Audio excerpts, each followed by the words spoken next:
Hello students, hello everyone. So welcome back for the third time. अब ये जो history का आपका जो क्लास 8th का लेक्चर चल रहा है, हमारा टॉपिक है the rise and the growth of the company power. इसे मैंने थर्ड पार्ट में, इस थर्ड वीडियो लेक्चर में पूरा वाइंड अप करने की कोशिश की है और ये ऑलमोस्ट इसमें कवर हो गया है। तो मैं इस वीडियो को स्टार्ट करती हूँ और ये जो चैप्टर है ये आज आपका ओवरऑल कंप्लीट होने वाला है। Okay, so let's start. Previous आपको जो भी रिवाइज करना है तो वो आप लास्ट 2 लेक्चर्स को, वीडियो लेक्चर्स को पढ़ें, समझें, सुने, तो उससे आपको ये अच्छे से क्लियर हो जाएगा कि इस चैप्टर की शुरुआत में हमने क्या क्या चीज़ें सीखी हैं। ठीक है, तो अब इस चैप्टर में जो हमारा लास्ट कंटेंट रह गया है, लास्ट पार्ट में हम कवर करेंगे एंग्लो मैसूर वॉर को। ठीक है, कि ब्रिटिशर्स ने क्या क्या स्ट्रैटेजीज बनाई थी, जिस स्ट्रैटेजी के थ्रू उन्होंने ओवरऑल इंडिया को कवर किया है, कैप्चर किया है। ठीक है ना, तो जिसमें हमने कार्नाटिक वॉर से शुरू किया था कि सबसे पहले उनको खुद के ही अपने यूरोपियन राइवलरीज को हराना जरूरी था, जिसमें उनका जो ब्रिटिशर्स है उनका वॉर हुआ था, किसके साथ? उनका वॉर हुआ था फ्रेंच के साथ, जिसको कार्नाटिक वॉर के नाम से फेमस किया गया था। जब कार्नाटिक वॉर के रिजल्ट में ब्रिटिशर्स की जीत हो जाती है तो उसके बाद फिर वो अपना इंडिया में एक्सपेंशन करना स्टार्ट कर देते हैं और उनका मेन टारगेट क्या था उस समय? बंगाल। आप सब जानते हैं बिगेस्ट प्रोविंस था और वहां से उनको ट्रेड से काफी ज्यादा, ट्रेड एंड कॉमर्स से बहुत बेनिफिट मिल सकता था। तो फिर उन्होंने बंगाल के लिए जो है सबसे पहले बैटल ऑफ प्लासी लड़ा, फिर उसके बाद बैटल ऑफ बक्सर लड़ा। ठीक है, जिसके बाद उन्होंने ओवरऑल अपनी मोनोपोली जो है इंडिया में ट्रेड करने की वो खुद के लिए अचीव कर ली। ईस्ट इंडिया कंपनी के नाम पर पूरी मोनोपोली जो थी ट्रेड की वो इंडिया में शुरू हो जाती है। ठीक है, इसके बाद अब उनको जाना था साउथ की तरफ। थोड़ा मे बी आपको दिखने में थोड़ा सा प्रॉब्लम रह सकता है। ठीक है, इंक का थोड़ा सा प्रॉब्लम हो गया था, बट आई थिंक सो कि आप देख पा रहे होंगे, आप समझ जाएंगे। ठीक है, देखते भी जाइए प्लस मुझे सुनते भी जाएं। ठीक है, if you hear me clearly then you don't have any doubt related to this topic. Okay, I am sure. Okay, तो देन स्टार्ट। फिर उन्हें साउथ की तरफ मूव करना था और उसके लिए उनका मेन टारगेट था मैसूर। ठीक है, तो अब हम मैसूर की तरफ बढ़ते हैं और जानते हैं कि मैसूर को ग्रैब करने के लिए ब्रिटिशर्स ने फर्दर एक्सपेंशन में 4 बार मैसूर के साथ वॉर लड़ा था। ठीक है, और मैसूर जो थे उस समय मैसूर जो था वो किसके अंडर में था? हैदर अली के अंडर में था। ठीक है, तो यहाँ फर्स्ट एंग्लो मैसूर वॉर जो 1767 से 69 तक चला था। ठीक है, तो उसमें देखिए किस किस ने अपना अलायंस यानी गठबंधन बनाया था। उसमें the Nizam, the Marathas and the Nawabs of Karnataka, इन तीनों ने अपने आप को इकट्ठा किया किसके अगेंस्ट में? हैदर अली के, यानी कि वो हैदर अली से लड़े। ये आपस के ही रूलर्स हैं और ये लोकल रूलर ही एक लोकल रूलर के साथ फाइट करने के लिए तैयार हैं। ठीक है, तो निजाम, मराठा और नवाब अगेंस्ट थे हैदर अली के। उन्होंने हैदर अली के खिलाफ वॉर लड़ने की कोशिश की थी। ठीक है, जहां पर इंग्लिश जो थे वो बीच में आए। वो आपने कहानी सुनी होगी ना कि 2 बिल्लियों की लड़ाई में बंदर रोटी लेके चला गया। ठीक है, यहाँ पर भी एग्जैक्टली वही हुआ कि ये सारे के सारे लोकल रूलर्स हैं। ठीक है, तो इनके बीच में ही वॉर की सिचुएशन बन रही है। तो इसका बेनिफिट किसने उठा लिया? ब्रिटिशर्स ने इसका बेनिफिट उठा लिया। ठीक है, और उन्होंने इनकी लड़ाई का एक कंक्लूजन निकाला। ठीक है, और उसके लिए उन्होंने हैदर अली के साथ एक ट्रीटी, एक समझौता साइन किया, जिसमें हैदर अली को इंग्लिश ने कहा कि वो उसको प्रॉमिस करते हैं, हैदर अली को मीन्स कि अगर कोई भी अनदर पावर हैदर अली की टेरिटरी पर अटैक करती है तो इंग्लिश जो है वो ऑफ कोर्स हैदर अली की हेल्प करेंगे, उसकी मदद करेंगे। उसको प्रॉमिस ऐसा करवाकर ये मैसूर वॉर को टाल दिया। फर्स्ट एंग्लो मैसूर वॉर इस वजह से टल गया। ठीक है, अब सेकेंड मैसूर वॉर फिर क्यों हो गया, ठीक है, ऐसी कौन सी सिचुएशन क्रिएट हुई, 1780 टू 84 की घटना हुई है ये। सेकेंड एंग्लो मैसूर वॉर इसलिए हुआ बच्चों कि ब्रिटिशर्स ने अपनी ही बनाई हुई टर्म कंडीशन, अपनी ही बनाई हुई ट्रीटी की, हैदर अली की वो मदद करेंगे, अपनी ही बनाई हुई उन्होंने जो टर्म और ट्रीटी बनाई थी उसको वायलेट कर दिया, ठीक है, उसका उल्लंघन कर दिया, क्योंकि वो हैदर अली की मदद नहीं कर पाए। जब सेकंड टाइम हैदर अली पर किसने अटैक किया, हैदर अली के मैसूर पर अटैक किया मराठास ने, लिखा है मैंने, देखें कि मराठास ने अटैक किया 1771 में हैदर अली के मैसूर पर, और ब्रिटिशर्स ने जो प्रॉमिस किया था हैदर अली को वो उसको प्रॉमिस पूरा नहीं कर पाए, ठीक है। इस वजह से हैदर अली को थोड़ा सा इस बात से अपसेट भी हुआ, और फिर क्या हुआ, हैदर अली ने किसके साथ हाथ मिलाए, निजाम के साथ और मराठास के साथ, क्योंकि ये सारे बच्चे लोकल रूलर्स है ना, तो एक दूसरे की मदद तो करेंगे ही, ठीक है। और इन तीनों की जो अलायंस बना, हैदर अली का, निजाम्स का और मराठास का, इन्होंने 2 बार इंग्लिश को हराया, यानी ब्रिटिशर्स को डिफीट किया 2 टाइम्स, 1780 में और 1782 में, ठीक है। लेकिन अनफॉर्चुनेटली क्या हुआ कि इसी सेकेंड एंग्लो मैसूर वॉर के टाइम पे हैदर अली की डेथ हो जाती है 1782 में, और उसके बाद हैदर अली की जगह कौन ले लेता है, उसका अपना खुद का बेटा टीपू सुल्तान। टीपू सुल्तान का नाम भी आप सबने सुना ही होगा, उसे टाइगर ऑफ मैसूर भी कहा जाता है, क्योंकि उसने किसको मारा था, उसने फॉरेस्ट में टाइगर को किल किया था, जिस वजह से उसका नाम जो है वो टाइगर ऑफ मैसूर के नाम से फेमस हुआ, ठीक है। अब आगे के जो 2 वॉर है ना बच्चों, थर्ड एंग्लो मैसूर वॉर और फोर्थ एंग्लो मैसूर वॉर, वो अब कौन लड़ेगा, टीपू सुल्तान, क्योंकि उसका फादर हैदर अली की तो डेथ हो चुकी है, ठीक है, तो अब उसकी जगह पर वॉर लड़ने वाले कौन थे, टीपू सुल्तान, ठीक है ना। तो मैंने थोड़ा सा एब्रीविएट करके इसको लिखने की कोशिश की, जैसे मैंने AMW का यूज किया है, तो बच्चों आप समझ जाओगे कि मैं यहाँ पर एंग्लो मैसूर वॉर की बात कर रही हूँ, ठीक है ना। थोड़ा स्पेस और बोर्ड की थोड़ी सी प्रॉब्लम रहती है, और मैं ज्यादा से ज्यादा पार्ट कवर करने की कोशिश करती हूँ, इसलिए मैंने कहीं कहीं एब्रीवेशन भी यूज कर लिया है, ठीक है। तो आप उसको जरा ध्यान रखें, क्योंकि एक बार मैं कहीं कैपिटल में यूज कर ले रही हूँ, फुल फॉर्म बता दे रही हूँ, तो मैं कहीं कहीं उसको एब्रीवेट भी कर देती हूँ, ठीक है। थर्ड मैसूर वॉर की तरफ चलते हैं। थर्ड एंग्लो मैसूर वॉर 1719 और 92 में हुआ था, और इस मैसूर वॉर में क्या हुआ, इंग्लिश एक बार फिर एंटर होते हैं और वो अपना अलायंस गठबंधन बनाते हैं निजाम और मराठास के साथ, ठीक है। और उस समय वो अटैक करते हैं किसके ऊपर, मार्च करते हैं टीपू सुल्तान की उस समय जो कैपिटल रहती है वो है सेरिंगपट्टम, ठीक है। सेरिंगपट्टम पर अटैक करते हैं, टीपू सुल्तान की कैपिटल है वो। टीपू सुल्तान बड़ी बहादुरी से लड़ता है, लेकिन उसके बावजूद अनफॉर्चुनेटली जो टीपू सुल्तान है वो अपनी हाफ टेरिटरी इस थर्ड एंग्लो मैसूर वॉर में लॉस्ट कर जाता है, ठीक है, वो उससे छीन ली जाती है, ठीक है। और जो हारता है बच्चों उसको वॉर का जो भी हर्जाना होता है वो देना भी पड़ता है, ठीक है। तो थर्ड एंग्लो मैसूर वॉर का क्या कंक्लूजन निकलता है कि टीपू सुल्तान को अपनी आधी टेरिटरी देनी पड़ती है। अब बचता है हमारे पास लास्ट मैसूर वॉर, यानी कि फोर्थ मैसूर वॉर, जो 1799 में हुआ था बच्चों, मैंने यहाँ पे डेट मेंशन नहीं की है, 1799 में, ठीक है ना। अब इस वॉर में क्या होता है कि टीपू सुल्तान को कंप्लीटली डिप्राइव कर दिया जाता है, यानी कि पूरे तरीके से हटा दिया जाता है टीपू सुल्तान को उसकी टेरिटरी से, ठीक है। अब टीपू सुल्तान के पास अपनी कैपिटल, अपनी टेरिटरी का कोई हिस्सा नहीं बचता है। और इसी दौरान फोर्थ एंग्लो मैसूर वॉर में टीपू सुल्तान की डेथ भी हो जाती है। अब आफ्टर शोइंग टफ रेजिस्टेंस, कड़ी टक्कर देने के बावजूद भी टीपू सुल्तान इस युद्ध में मारे जाते हैं और सेरिंगपट्टम को ब्रिटिशर्स कैप्चर कर लेते हैं, ठीक है।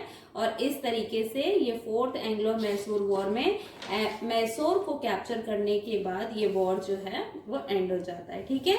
इसके बाद मराठा वॉर है, तो मराठा वॉर को हम बाद में डिस्कस कर लेंगे, ठीक है। आगे बढ़ जाते हैं हम लोग एनेक्सेशन ऑफ पंजाब की तरफ, यानी कि यहाँ मैं आपको स्टार्टिंग से ही यही बताती जा रही हूँ कि ब्रिटिशर्स का मेन टारगेट था कि उनको ओवरऑल इंडिया चाहिए था। इंडिया की पूरी टेरिटरी उनको ऑक्यूपाई करनी थी। उसके लिए उनको जो रास्ता समझ में आया उन्होंने वो रास्ता अपनाया। पहले उनको बंगाल पर उनकी नजर थी, उन्होंने बंगाल को लिया by the battle of Plassey and battle of Buxar.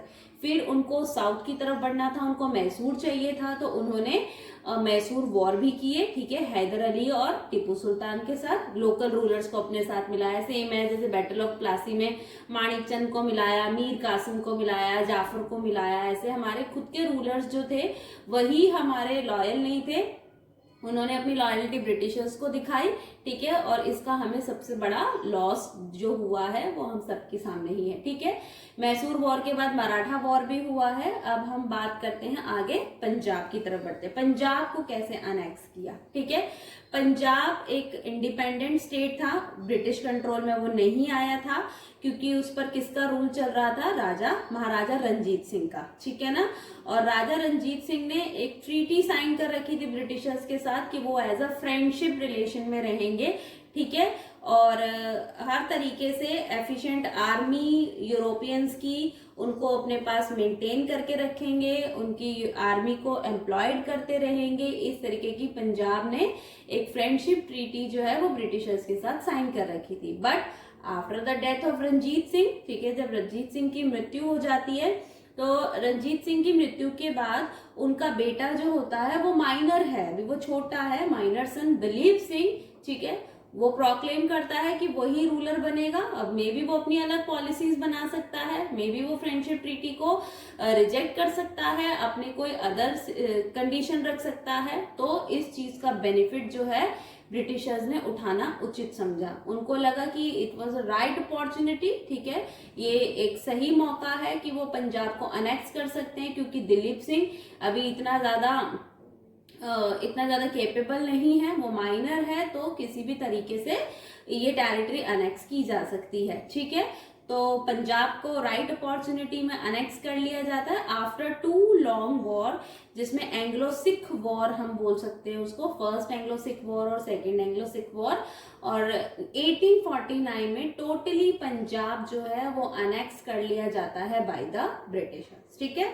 अगली पॉलिसी की तरफ चलते हैं। नेक्स्ट पॉलिसी है सब्सिडरी अलायंस, ठीक है।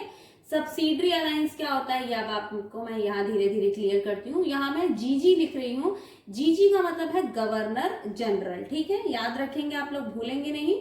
जीजी का मतलब होता है गवर्नर जनरल। जैसे आप यहाँ पे देखते हो ना कि स्टेट में गवर्नर होता है और नेशनल पे प्रेसिडेंट होते हैं हमारे, तो ऐसे ही वहाँ एक पॉलिसी मतलब एक जो रूल करने का कंडीशन होता है, जो गवर्नेंस सिस्टम होता है, उसमें ब्रिटिशर्स ने रखे थे गवर्नर ऑफ बंगाल या गवर्नर जनरल ऑफ इंडिया, ठीक है। ये आगे और मैं इसको क्लियर कर देती हूँ, करूंगी, लेकिन सबसे पहले सब्सिडरी अलायंस को शुरू करते हैं। तो सब्सिडरी अलायंस को कौन शुरू करता है, लॉर्ड वेलेस्ली, ठीक है, बहुत इंपॉर्टेंट नाम है। ये जो नाम आएंगे ये आपसे जरूर पूछे जाएंगे कि कौन सी पॉलिसी किसने स्टार्ट की थी, सब्सिडरी अलायंस किसका था, पंजाब को कैसे अनेक्स किया, ठीक है, डॉक्ट्रिन ऑफ लैप्स किसने शुरू किया था, ये सारे नाम आपको याद होने चाहिए, ठीक है ना। तो सब्सिडरी अलायंस में चलते हैं। तो ये किसने स्टार्ट किया था, लॉर्ड वेलेस्ली ने, गवर्नर जनरल ऑफ इंडिया था वो 1798 में, ठीक है। क्या पॉलिसी थी, अब जैसे कि सभी ब्रिटिशर्स का एक ही टारगेट था कि वो एक्सपेंशन करें, इंडिया में अपना डोमिनेशन बढ़ाएं, जो तरीका उन्हें समझ में आता था वो करते थे। सब्सिडरी अलायंस लॉर्ड वेलेस्ली किस तरीके से लेके आया, उसने सबसे पहले तो जो भी स्टेट हैं जिन्हें वो समझता है कि वीक हैं, ठीक है, उनको वो कैप्चर कर सकता है या वो उसके रूल में आ सकते हैं। तो ऐसे स्टेट को उसने कहा कि state had to surrender its external relations, ठीक है, कि जो स्टेट हैं वो अपने जितने भी एक्सटर्नल रिलेशंस हैं, यानी कि बाहर के जितने भी रिश्ते, जो भी उनके रिलेशन है दूसरे रूलर्स के साथ, वो अपने सारे एक्सटर्नल रूल जो भी रिलेशन है वो सरेंडर मतलब समर्पित कर देंगे। किसको कर देंगे, ब्रिटिशर्स को कर देंगे। लेकिन ऐसे कैसे कोई भी स्टेट अपने एक्सटर्नल रिलेशंस को सरेंडर कर देगा, कोई तो चाल होगी।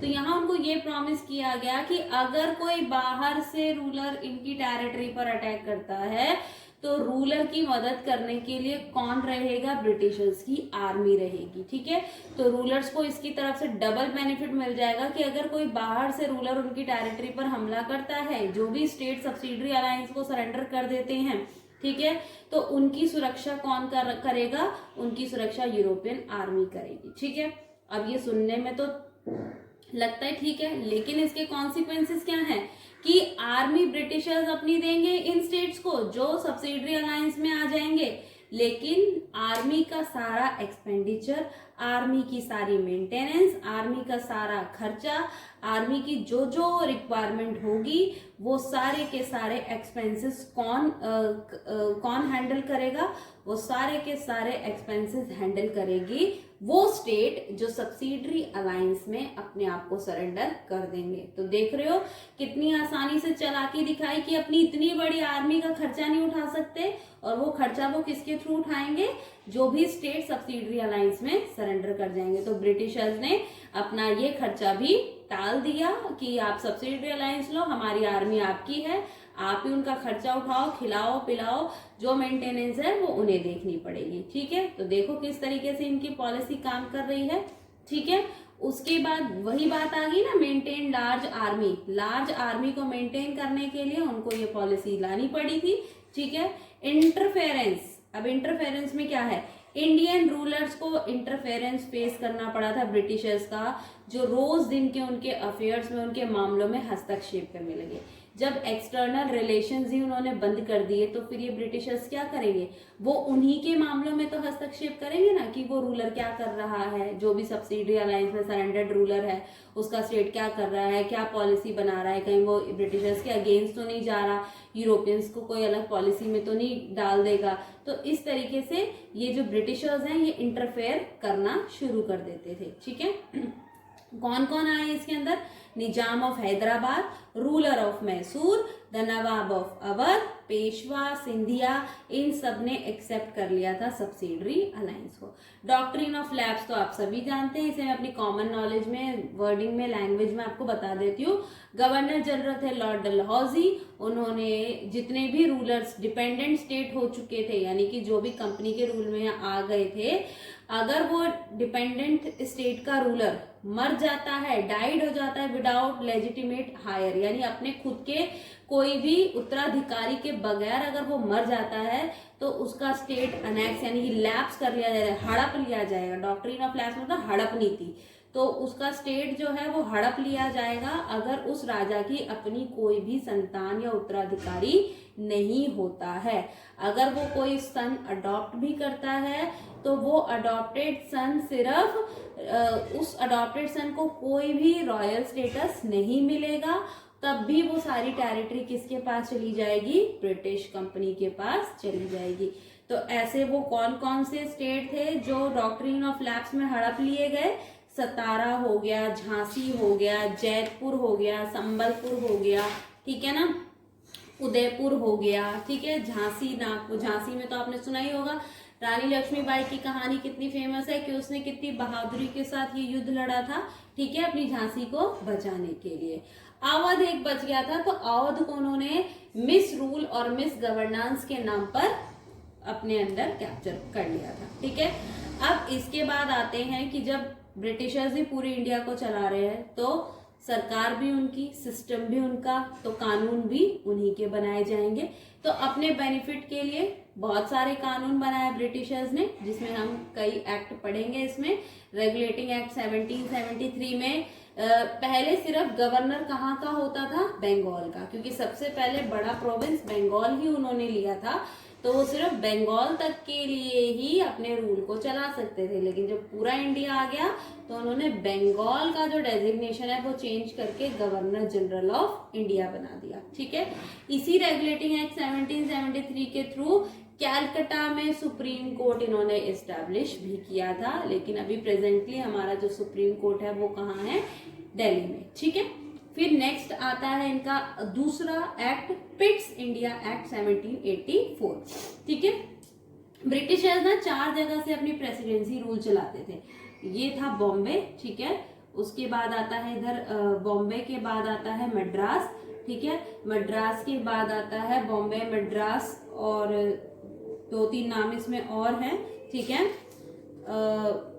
अभी इसमें इसी को क्लियर करते हैं। पहले तो हम presidency of Bombay and Madras, ठीक है, वो किसके सबऑर्डिनेट बना दिए गए, गवर्नर जनरल के, ठीक है, यानी कि गवर्नर जनरल ऑफ इंडिया को कौन कौन सी प्रेसिडेंसी दे दी गई, बॉम्बे की प्रेसिडेंसी और मद्रास की प्रेसिडेंसी दे दी गई, ठीक है। एक बोर्ड ऑफ कंट्रोल बनाया जाता है लंदन में, जिसका काम है लुक आफ्टर करना, देखना सिविल, मिलिट्री और revenue affairs of the company. यानी कि ये बोर्ड ऑफ कंट्रोल लंदन में जो बन रहा है वो क्या देख रहा है कि कंपनी अपने सिविल, मिलिट्री और रेवेन्यू अफेयर्स कैसे चला रही है।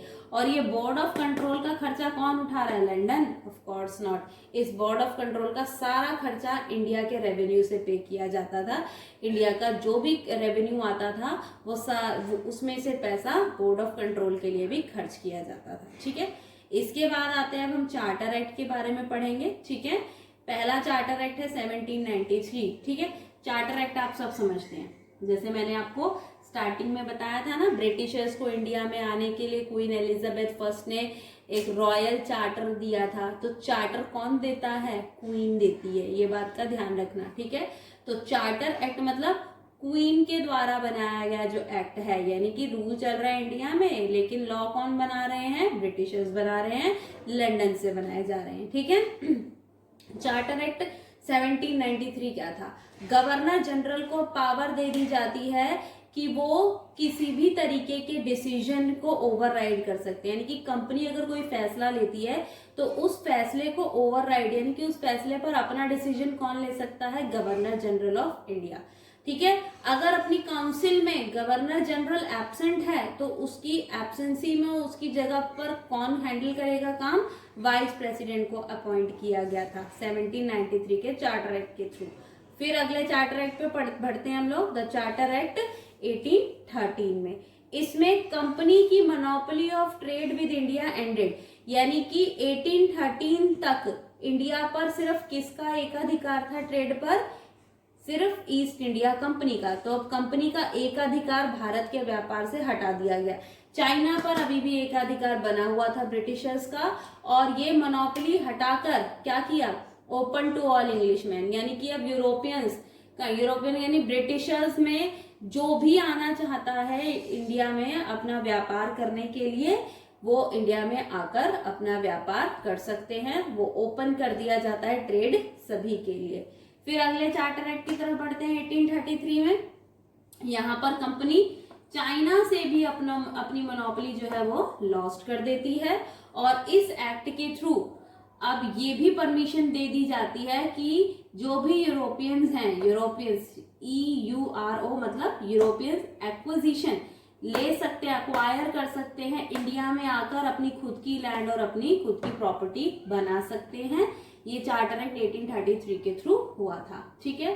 तो ये हमने रेगुलेटिंग एक्ट पढ़ लिए, ये हमने चार्टर एक्ट पढ़ लिए। इसके बाद आते हैं जुडिशियल सिस्टम की तरफ, ठीक है। जुडिशियल सिस्टम आज का हमारा कोर्ट का सिस्टम समझते हैं ना, ठीक है।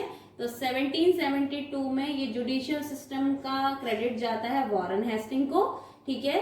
और इसी के जुडिशियल सिस्टम को इंडिया आज भी फॉलो करता है, जहां पर इंडिया में 2 तरीके के कोर्ट आपने देखे होंगे, दीवानी और फौजदारी।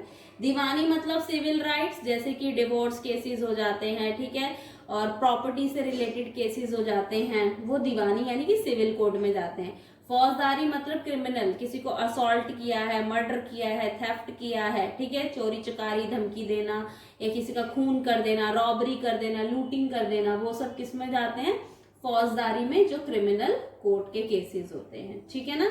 1833 में ही इंडियन पीनल कोड को शुरू किया गया। जैसे जब कोई जज फैसला सुनाता है तो वो उसमें साथ में बोलता है ना इंडियन पीनल कोड के थ्रू, तो इसका मतलब क्या है, वन लॉ फॉर ऑल, न्याय जो भी कानून बनता है वो एक ही कानून सबके लिए एक समान होता है, कोई उस पर अपने आर्ग्यूमेंट्स नहीं कर सकता, ठीक है ना।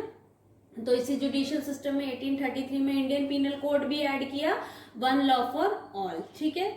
फिर आता है हमारा नेक्स्ट आर्मी, वो भी बहुत इंपॉर्टेंट है। यूरोपियन की आर्मी तो भैया बहुत एफिशिएंट आर्मी थी, हम सब जानते हैं, ठीक है। फोर्ट विलियम से लेकर के पूरे इंडिया को कैप्चर करने तक उनकी आर्मी ने कहीं पर भी थोड़ी भी चूक नहीं की है जिसमें उनको कहीं हार का फेस देखना पड़े, ठीक है। लेकिन उनकी आर्मी की एफिशिएंसी सिर्फ किस पर डिपेंड थी कि इंडियन सोल्जर्स यानी कि वो सिर्फ सिपाही तक ही रह जाते थे, और हायर रैंक्स किसको दी गई थी? ब्रिटिशर्स को।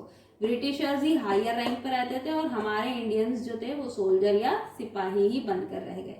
पुलिस का अगर हम सिस्टम देखें तो बच्चों ये सिस्टम हम आज भी फॉलो करते हैं अपनी कंट्री में, और पुलिस सिस्टम का क्रेडिट जाता है गवर्नर जनरल लॉर्ड कॉर्नवालिस को, ठीक है। कॉर्नवालिस ने पुलिस सिस्टम किया था। 1792 में उसका ये सिस्टम शुरू होता है, जिसमें डिस्ट्रिक्ट में क्या होते हैं? थाने होते हैं, थाना जिनको कहा जाता है, और थाना का हेड कौन होता है? दरोगा होता है, ठीक है। हर डिस्ट्रिक्ट में, हर जिले में थाना होता है और थाने का हेड होता है दरोगा।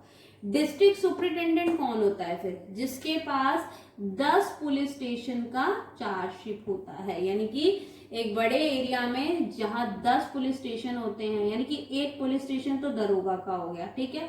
तो 10 पुलिस स्टेशन को हैंडल कौन करेगा? District superintendent. डिस्ट्रिक्ट सुपरिटेंडेंट के नीचे कौन आएगा? भाई दरोगा ही तो आएगा, क्योंकि दरोगा अपने जो है थाने को हेड कर रहा है, ठीक है। और दरोगा के साथ कौन रहेगा? उसका एक कोतवाल रहेगा। कोतवाल को सारी जानकारी या जो भी सिस्टम को चलाने की जानकारी है विलेज लेवल पर कौन होते थे? चौकीदार होते थे। चौकीदार सारी रिपोर्टिंग कोतवाल को देते थे, कोतवाल दरोगा को, और दरोगा डिस्ट्रिक्ट सुपरिटेंडेंट को। उसके बाद लॉ एंड ऑर्डर कैसे मेंटेन करना है, पीस कैसे मेंटेन करना है, वायलेशन, करप्शन, ये सब कैसे रोकना है, ये सारे काम जो होते थे वो पुलिस के होते थे, ठीक है। तो बच्चों this is the end of this chapter. Overall मैंने सारा कुछ कवर कर दिया है इस चैप्टर में। आपको कहीं कोई दिक्कत नहीं होगी कि कंपनी ने कैसे राइज किया भारत में आकर, और अपने आप को कैसे ग्रोथ उन्होंने दी है इंडिया में, अपनी पावर को कैसे एस्टैब्लिश किया है, ये सारी चीजें आपको मैंने इस लेक्चर में कवर कर दी है, ठीक है। I hope you understand it very clearly, ठीक है। Thanks for listening me, thank you so much.